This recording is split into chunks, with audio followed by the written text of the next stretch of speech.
Hi అండి, నేను మీ సీత. ఈరోజు అయితే చిక్కుడుకాయ పాలు వండుదాం అనుకుంటున్నానండి. ఇంకో చిక్కుడుకాయలండి, ఉల్లిపాయలు, పచ్చిమిర్చి, కొత్తిమీర, ఉప్పు, కారం, పసుపు, జీలకర్ర, వెల్లుల్లి పేస్టు, చిక్కుడుకాయలు, పాలు, ఆయిల్ అండి.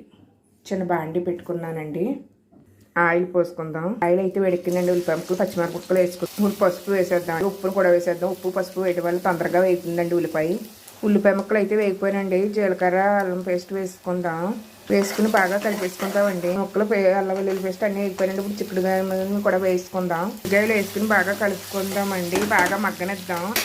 మూత పెట్టేద్దామండి దీనికి. చూడండి, చిక్కుడుగా బాగా మగ్గిపోయింది కదండి. ఇప్పుడు కారం వేసుకుందాం. కారం వేసుకుని కలుపుకుందామండి. ఇప్పుడు ఇందులో పాలు పోసుకుందామండి. పాలు చిక్కుడుకాయ చాలా బాగుంటుందండి. మీరు ట్రై చేసి నాకు కామెంట్స్లో ఎలా ఉన్నదో చెప్పండి. ఇలా ఆయిల్ అంతా పైకి వచ్చేదాకా వండించుకుందామండి. ఇప్పుడు కొత్తిమీరని జల్లుకుందాం.